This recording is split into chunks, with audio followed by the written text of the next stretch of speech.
Nah ini nih, keinginan fans Garuda akhirnya terkabul.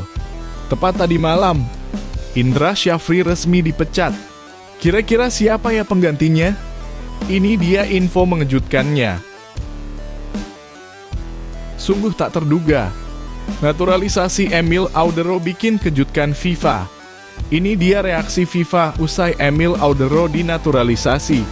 Fans Garuda harus simak ini.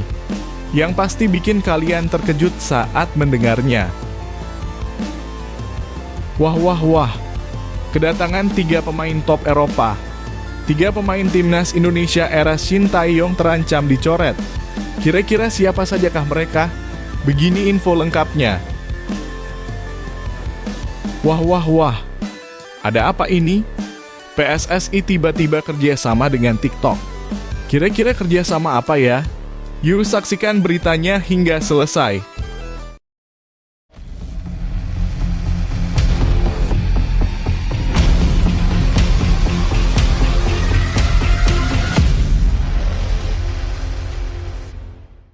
Mohon subscribe channel Timnasku Indonesia agar tidak ketinggalan informasi Timnas Indonesia.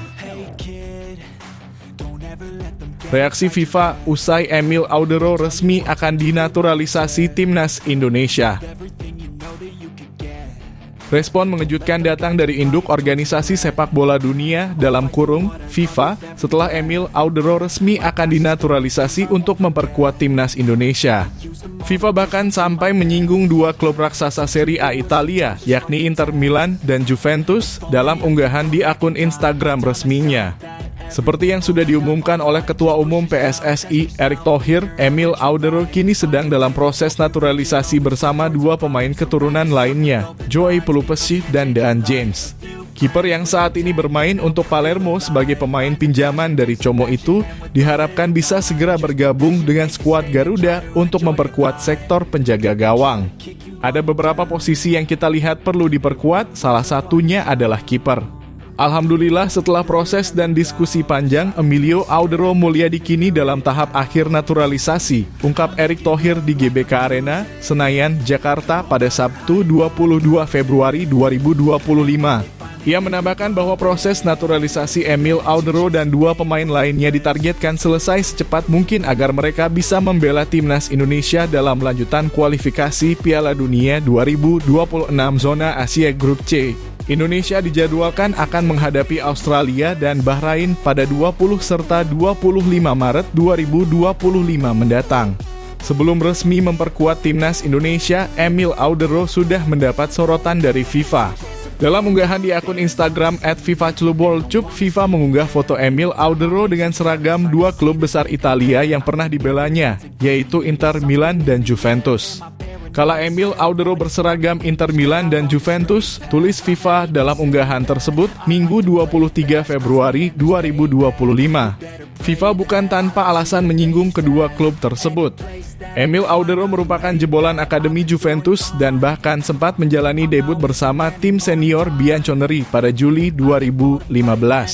Setelah itu ia dipinjamkan ke Venezia sebelum akhirnya memperkuat Sampdoria dalam jangka waktu yang cukup lama. Kemudian Audero sempat berseragam Inter Milan sebagai pemain pinjaman sebelum akhirnya membela Como dan kini Palermo.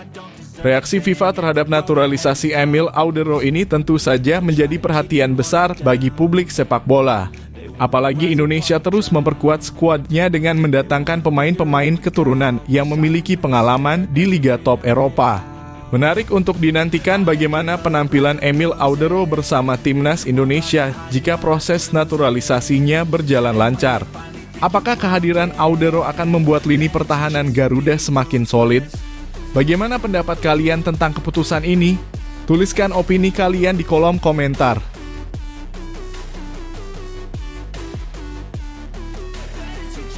PSSI akhirnya pecat Indra Syafri. Keputusan besar akhirnya diambil oleh PSSI.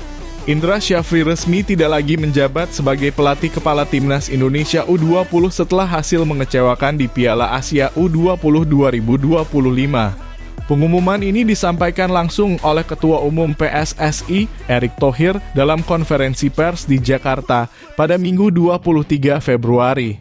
Erik menyampaikan apresiasi atas dedikasi dan kerja keras Indra Syafri selama menangani Garuda Muda.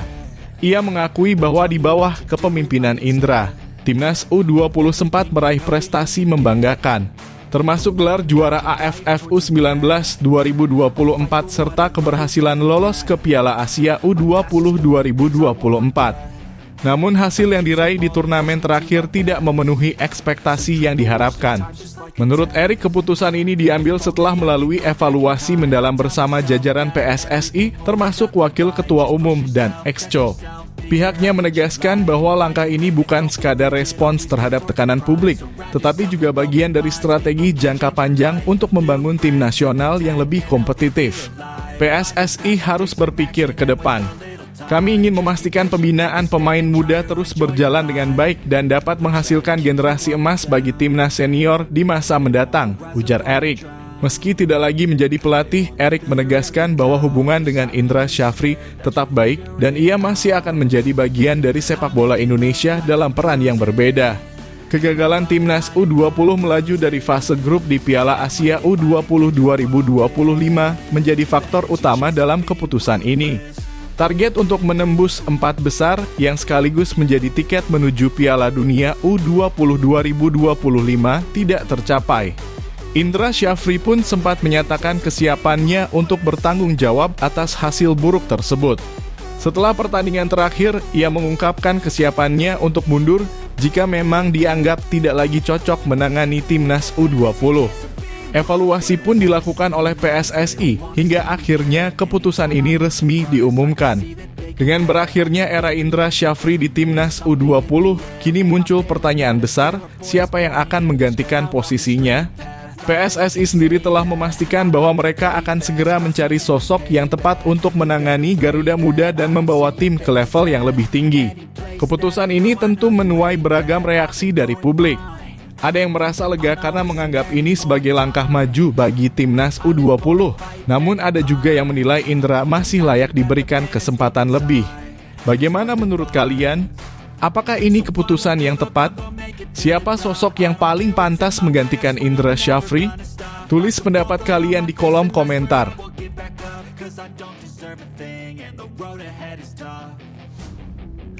Sosok pengganti Indra Syafri diumumkan. Setelah Indra Syafri resmi dicopot dari jabatannya sebagai pelatih timnas Indonesia U20, perbincangan mengenai siapa yang akan menggantikannya semakin memanas. PSSI mengambil keputusan tegas ini setelah timnas Indonesia U20 gagal tampil maksimal di Piala Asia U20 2025. Publik kini menunggu siapa sosok yang akan dipercaya untuk membangun kembali Garuda Muda agar mampu bersaing di level internasional. Sejumlah nama mulai mencuat sebagai kandidat potensial. Beberapa di antaranya bahkan sudah tidak asing lagi dalam dunia kepelatihan timnas Indonesia. Nama pertama yang disebut adalah Denny Lanzaat, mantan pemain timnas Belanda yang kini menjadi bagian dari staf kepelatihan Patrick Kluivert di timnas Indonesia. Dengan pengalamannya melatih di level tinggi, bukan tidak mungkin Lanzaat akan diberi kepercayaan oleh PSSI untuk mengemban tugas berat ini. Selain Lanzaat, ada pula Gerald Vandenburg yang juga merupakan bagian dari tim kepelatihan Kluivert. Jika ia ditunjuk, tugasnya tentu tidak mudah karena harus menangani dua kelompok usia berbeda, yakni timnas U20 dan U23. Nama lain yang juga patut diperhitungkan adalah Bima Sakti. Mantan kapten timnas Indonesia ini memiliki pengalaman sebagai pelatih timnas U16 dan U17, serta pernah menjadi tangan kanan Luis Milla di timnas senior. Dengan rekam jejak tersebut, Bima memiliki pemahaman mendalam tentang filosofi sepak bola Indonesia. Tak hanya itu, Kurniawan Dwi Yulianto juga muncul sebagai opsi menarik. Ia sebelumnya dipanggil dari Como 1907 untuk membantu timnas U20 dalam melatih lini serang. Kurniawan bukan sosok baru dalam kepelatihan dan pengalamannya melatih pemain muda bisa menjadi modal berharga bagi timnas U20. Selain keempat nama tersebut, Nova Arianto juga disebut-sebut sebagai calon kuat. Saat ini ia melatih timnas U17 dan memiliki pengalaman menangani timnas U19 hingga U20. Jika Nova yang dipilih, ia bisa melanjutkan program yang telah dijalankannya sejak kelompok usia di bawahnya. Namun di luar nama-nama yang sudah familiar, ada satu sosok lain yang mulai mendapat sorotan, yakni Jens Raven. Meskipun masih sangat muda, ia telah mengantongi lisensi UEFA Youth B yang menjadi bukti kapabilitasnya sebagai pelatih. Menariknya, beberapa pengamat menilai bahwa kemenangan timnas Indonesia atas Arab Saudi dengan skor 2-0 beberapa waktu lalu bukanlah hasil dari instruksi pelatih, melainkan buah dari diskusi para pemain di lapangan, yang dipimpin oleh Jay Itzes. Fakta tersebut memunculkan ide bahwa PSSI bisa mencoba pendekatan baru dengan mempercayakan kepelatihan kepada sosok seperti Jens Raven. Dengan lisensi yang dimilikinya, Raven diyakini bisa menghadirkan filosofi sepak bola modern yang lebih segar bagi timnas Indonesia U20. Jika pendekatan ini berhasil, bukan tidak mungkin Indonesia akan menjadi tim yang lebih superior saat menghadapi lawan-lawan berat seperti Arab Saudi, yang saat ini berada di peringkat 50 besar FIFA. Kini, keputusan berada di tangan PSSI. Apakah mereka akan memilih pelatih dengan pengalaman lebih banyak atau berani mencoba pendekatan baru dengan menunjuk sosok seperti Jens Raven? Bagaimana menurut kalian? Apakah PSSI harus berinovasi atau tetap mempercayakan posisi ini kepada nama-nama lama? Tulis pendapat kalian di kolom komentar.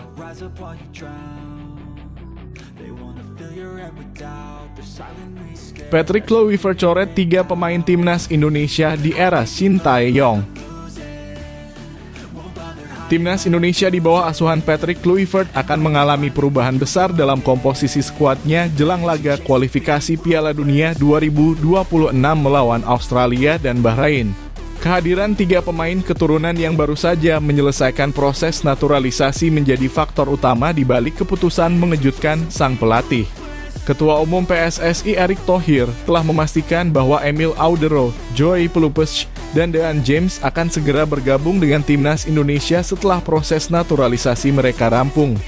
Diharapkan mereka sudah bisa membela skuad Garuda saat menghadapi Australia pada 20 Maret dan Bahrain pada 25 Maret 2025. Masuknya 3 pemain anyar ini tentunya berdampak pada beberapa nama yang sebelumnya menjadi andalan timnas Indonesia.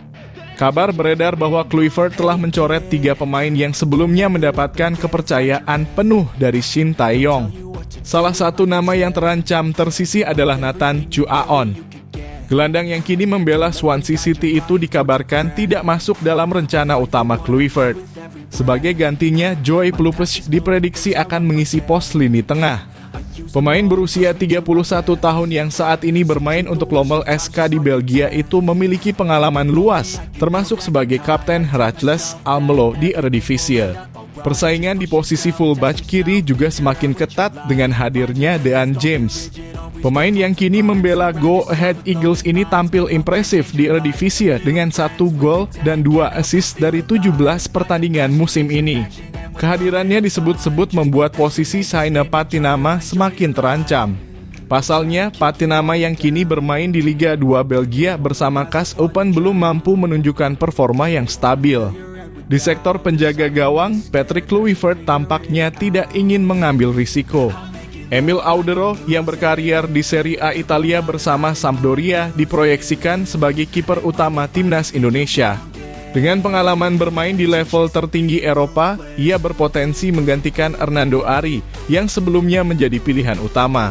Selain itu, Maarten Paes dan Nado Argawinata juga masih bersaing untuk posisi tersebut. Keputusan Kluivert ini tentu saja menuai berbagai reaksi dari para pendukung timnas Indonesia. Ada yang antusias dengan kehadiran pemain-pemain baru berpengalaman, namun tidak sedikit yang menyayangkan pencoretan beberapa nama lama. Bagaimana menurut kalian? Apakah keputusan ini akan membawa timnas Indonesia ke level yang lebih tinggi? Berikan pendapat kalian di kolom komentar.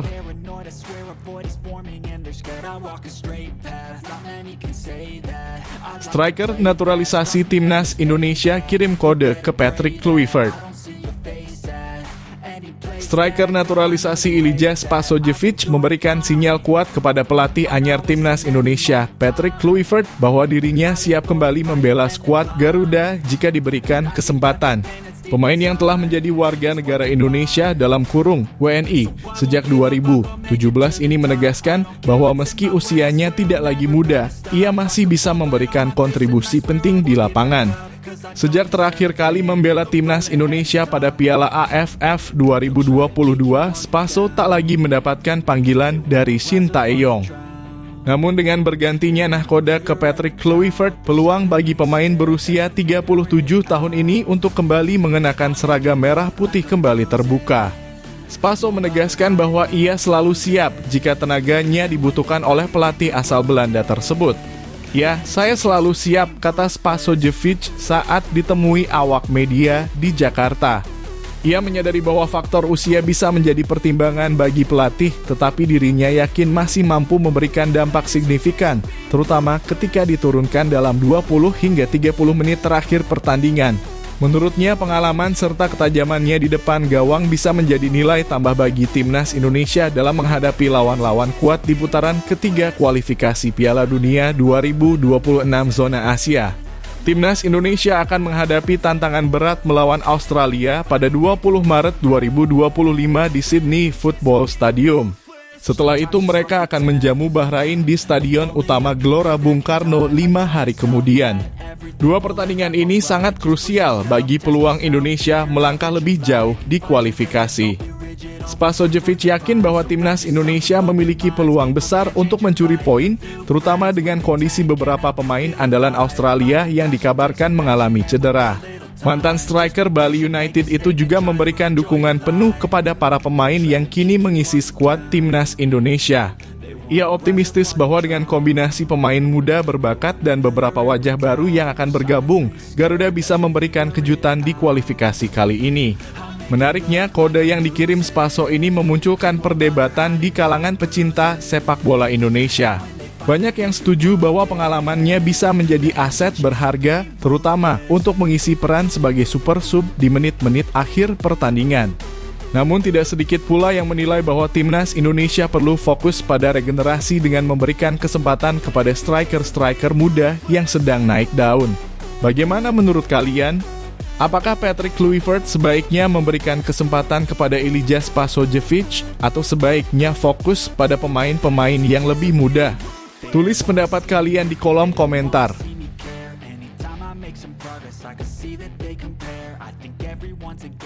Alasan dibalik keputusan Emil Audero mau gabung timnas Indonesia. Emil Audero akhirnya bersedia menjalani proses naturalisasi untuk menjadi warga negara Indonesia dan membela timnas Garuda. Kiper yang saat ini bermain untuk Palermo itu sebelumnya sempat menolak panggilan timnas Indonesia, namun kini tampaknya hatinya telah luluh. Keputusan ini tentu menjadi kabar baik bagi pecinta sepak bola tanah air, mengingat pengalaman dan kualitas yang dimilikinya di level Eropa.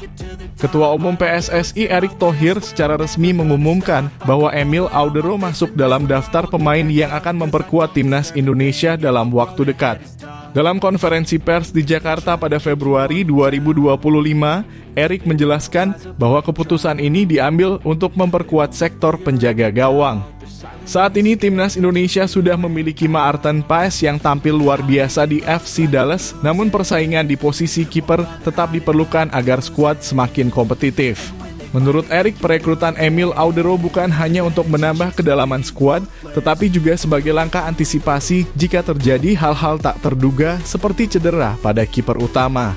Dengan bergabungnya Audero, timnas Indonesia kini memiliki dua kiper berkualitas tinggi yang berkarier di luar negeri, yaitu Maarten Paes dan Emil Audero. Selain itu, PSSI juga berencana mempertahankan satu kiper muda sebagai pelapis dan untuk belajar dari para seniornya. Yang menarik, keputusan Emil Audero untuk akhirnya menerima panggilan timnas Indonesia ini membutuhkan waktu yang cukup lama. Sebelumnya, ayahnya sempat viral karena menolak anaknya bergabung dengan skuad Garuda. Namun, seiring berjalannya waktu, Emil akhirnya menerima ajakan untuk membela negara leluhurnya. Erick Thohir menegaskan bahwa keputusan ini murni datang dari keinginan Audero sendiri. Ia menjelaskan bahwa setiap pemain yang bersedia membela timnas Indonesia melakukannya bukan karena paksaan, melainkan karena mereka percaya pada proyek ambisius yang sedang dibangun PSSI. program pembinaan yang serius dan terarah, baik di level senior maupun kelompok usia seperti U20 dan U17. Menjadi daya tarik tersendiri bagi para pemain keturunan untuk bergabung. Bergabungnya Emil Audero ke timnas Indonesia tentu menjadi perbincangan hangat di kalangan pecinta sepak bola nasional. Ada yang menilai ini sebagai langkah positif untuk meningkatkan kualitas timnas, namun ada juga yang berpendapat bahwa PSSI sebaiknya lebih fokus mengembangkan kiper lokal. Bagaimana menurut kalian? Apakah keputusan Emil Audero untuk membela timnas Indonesia adalah langkah yang tepat? Tulis pendapat kalian di kolom komentar.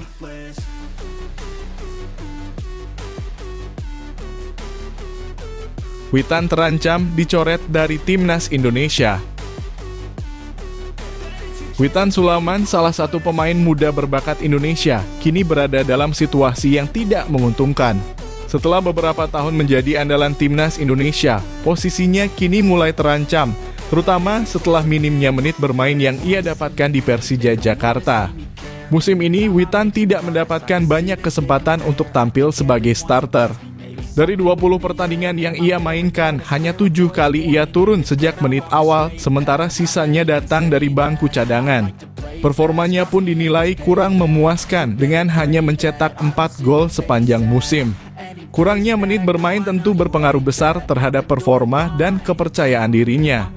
Beberapa kali ia hanya dimainkan di penghujung laga, membuatnya sulit menunjukkan kemampuan terbaiknya. Situasi ini semakin pelik mengingat timnas Indonesia kini berada di bawah kendali pelatih baru, Patrick Kluivert.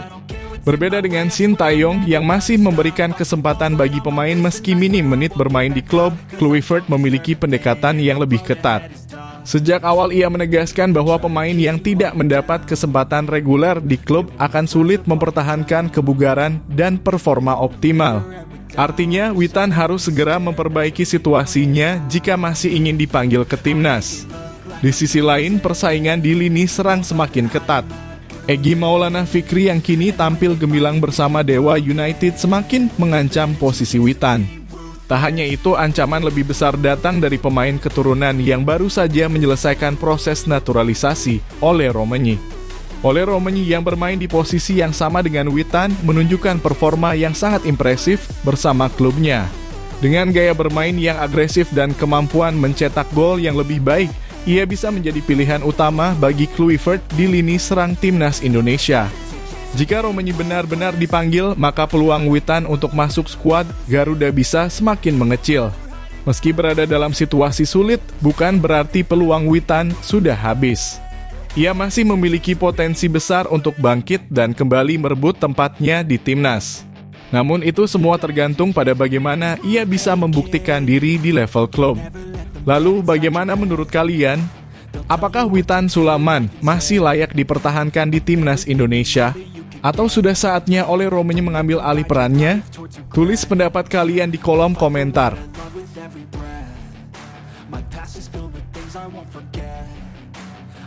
PSSI tiba-tiba kerjasama dengan TikTok. PSSI kembali mengejutkan publik dengan langkah barunya. Kali ini induk sepak bola Indonesia itu melalui PT Garuda Sepak Bola Indonesia (GSI) menjalin kerjasama dengan platform media sosial populer TikTok. Kolaborasi ini bertujuan untuk menghadirkan konten kreatif yang menampilkan timnas Indonesia dengan cara yang lebih segar dan menarik bagi penggemar. Kerjasama ini langsung berbuah program khusus yang tayang di akun TikTok resmi Timnas Indonesia. Dalam program ini, para pemain timnas akan berinteraksi dengan berbagai kreator konten ternama Indonesia, menciptakan momen-momen unik yang tidak hanya menghibur, tetapi juga menginspirasi. Menurut perwakilan TikTok Indonesia, Tika Primandari, konten olahraga merupakan salah satu kategori yang paling banyak dicari oleh pengguna di Indonesia, terutama saat timnas Indonesia bertanding. Harapannya kerjasama ini bisa menginspirasi banyak orang sejalan dengan visi Timnas Indonesia untuk mengedukasi masyarakat, ujar Tika pada Sabtu 22 Februari 2025. Beberapa pemain timnas yang terlibat dalam program ini antara lain Jens Raven, Indira Jena, Ivar Jenner, dan Rizky Ridho. Mereka akan berkolaborasi dengan kreator-kreator TikTok populer seperti Veit Christabele, Jackson Carmela, Erika Ricardo, Jerome Pauline, dan Kens Peterschild. Dalam season pertama program ini, para pemain dan kreator akan bertukar keahlian. Misalnya, Jens Raven belajar teknik konten dari Veit Christabel, Indira Jenna mencoba teknik bela diri dengan Jackson Carmela, dan Ivar Jenner diuji kemampuannya dalam matematika oleh Jerome Pauline. Ada juga Rizky Ridho yang mendapatkan tantangan trik sulap dari Hans Peter Schultz. Kesuksesan musim pertama membuat program ini kembali berlanjut. Season kedua akan mulai tayang pada 22 Februari 2025 di akun @timnasindonesia. Kali ini kontennya akan lebih beragam, termasuk Rizky Ridho yang mencoba bermain golf bersama Joe Vianle. Menariknya, kerjasama ini mendapat tanggapan positif dari para pemain timnas. Ramadan Sananta misalnya mengaku senang bisa terlibat dalam aktivitas ini. Seru juga sih karena lewat TikTok kami sebagai pemain bisa mencoba hal-hal baru di luar sepak bola. Misalnya saya kemarin renang dan jujur itu pengalaman yang menyenangkan, kata Sananta. Tak hanya pemain putra, pemain timnas putri seperti Safira Ika juga ikut serta. Ia membagikan tips teknik passing yang akurat, sementara kreator lain seperti Acipa berbagi inspirasi dalam memadupadankan merchandise Garuda Store. Namun, kerjasama ini juga memunculkan pertanyaan di kalangan penggemar sepak bola. Apakah langkah ini benar-benar bermanfaat bagi perkembangan timnas Indonesia? Ataukah justru mengalihkan fokus pemain dari latihan dan pertandingan? Bagaimana menurut kalian? Apakah kerjasama ini bisa membawa dampak positif bagi timnas Indonesia? Atau justru hanya sekadar hiburan belaka? Tulis pendapat kalian di kolom komentar.